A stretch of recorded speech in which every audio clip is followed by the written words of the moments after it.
Joining me now is Ian Harris, President and CEO at Outcrop Silver and Gold. Nice to see you again. Thanks for letting me be here today. Absolutely. So you've got a prop. We're going to get to that. I'm looking forward to that. But we're talking about the Santa Ana project in Colombia. You've called it one of the highest grade primary silver projects in the world. You've got 37 million ounces. You'd love to grow that beyond 100 million. So can you update us? Yeah, so our number one goal at Santa Ana right now is demonstrating a clear pathway to a much larger increase to the resources. And end of year, we took a very tough decision to change out the exploration contractor. But we're very excited because very soon we're going to be restarting our drilling at Santa Ana. And a part of that too was the logistics of really taking larger step outs. In the beginning, we've been kind of focusing all on the same areas, and now we're looking at ways of taking larger step outs into some of these other untested areas. Our number one goal is to convert drill targets into discoveries. So you can demonstrate a clear pathway of how we're going to dramatically increase this resource. So I think 2024 is going to be extremely exciting in that case because we're going to be able to start doing what we were really talking about at the end of 2023, and especially going back to the original drill contractor that could perform for us. So you've got 22 drill-ready veins. How many are you looking at short-term? What are the plans there, and are you confident that you can significantly increase the resource? So a big part of that is there's still a huge portion. I mean, there's like a 22-kilometer corridor, and we have all these different targets. When I call them targets, it's because we've mapped them on surface. We've either done channel sampling or underground trench sampling. So that we know that there's grade in an existing vein, and now it's time to drill them. But we're still constantly mapping and surveying in and seeing new veins all the time. So they're ready. They're kind of in that inventory. So over the next, I think, quarter and a half, we're targeting 1, 2, 3, 4, 5, 6, but in 2 significant areas that we're looking at. And again, the idea here is convert a drill target into a discovery. So then it can say, okay, this is going to, in the future, now convert into resource. We want to really be able to demonstrate to market that there's this pathway to not, hey, we're going to add a couple million ounces. We're going to be adding dramatic number of ounces. We want to see big increases to the overall resource and show that and demonstrate that pathway. And Ian, you've said the formula at Outcrop is high grade, high recovery, high payables, that equals revenue. Can you flesh that out? And this is where your prop comes in, which is very cool. So, it is interesting because I don't think a lot of people understand. If a lot of silver projects, to recover that silver, many times it's a zinc concentrate or it's a lead concentrate. And your payable sometimes, and especially depending on the impurities, can be 75%, 60%. So the silver that's actually in your vein, you're not getting paid for it. So it's the same as just taking a haircut right off the grade. So at Santa Ana, we have this very high grade silver. The silver in the majority of form is in a sulfide. So it literally floats. When we do a flotation, we create this very high grade concentrate.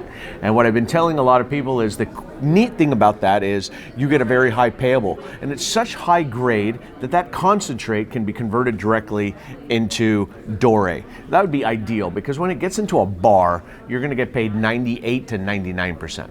So you're not losing that grade in the stream either through not recovering it or because you're not getting paid for it. So this little guy here, right, is actually, we did some metallurgical test work and we produced a high-grade concentrate. And we smelted this silver directly from that concentrate. And that's a big deal because A, it's the payable, but number 2 is we didn't have to use cyanide to get it. Right. So from a permitting and environmental standpoint, it's looking really nice for the project. And this is proof that it can be done.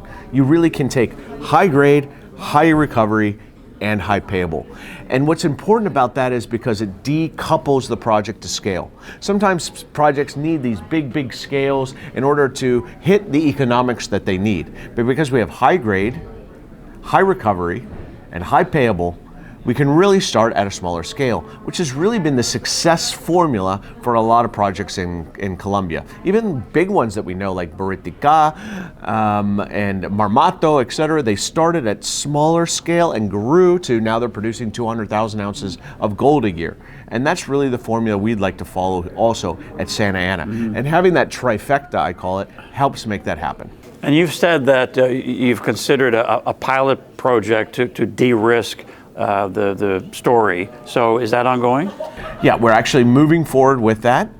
There's a lot going on in the background, so I don't want to give away any of the secrets going on right now. But yes, our goal, in addition to demonstrating, okay, we're at 37 million ounces, how do we get to 100 million ounces? That's the number one strategy of the company, but also being able to demonstrate that you can produce, even at a very small scale, a profitable operation and get it into production, right? You can demonstrate a pathway of how to get there. So yes, that is the second thing we're working, even, again, very small, talking at pilot scale. Really, we're calling it an educational and training center, but it's really the same kind of a bigger version of this, proving that it can be done and it can be done profitable even at a small scale. So you said that another formula, basically, the objective is to create value through the drill bit, de-risk the story, again, perhaps through the pilot project and other means, and getting the story out there to the market. It's a challenging market right now, as you know. So how does Outcrop Silver and Gold fit into the scenario? Well, that's one of the reasons we're really excited that we're at the cusp at restarting, and we have the ability to kind of go to some of the areas that we really want to go to and really execute the plan that we developed last year. And I think this is my opinion, but it's a strong opinion. To create value in this market, you have to be one of the best. And Santa Ana is one of the best, right? It has the ability to demonstrate very high grade and demonstrate these key items. And the other one is the question mark is the reason we're here, the reason we put this investment into the ground as an industry is to demonstrate you can get projects into production. Right, that's the other part of the pilot program is to demonstrate there is a pathway and you can demonstrate. So I think even in this market, even if things continue the way it is, I think a lot of people understand that the silver is highly undervalued. Santa Ana can still create value even in this kind of market, and I think we're very excited about 2024 because we're going to be executing on that plan, and there's still going to be eyeballs and attention to the company. All right, very convincing. Thanks, Ian. Thank you, too. Great stuff. Ian Harris, President and CEO at Outcrop Silver and Gold.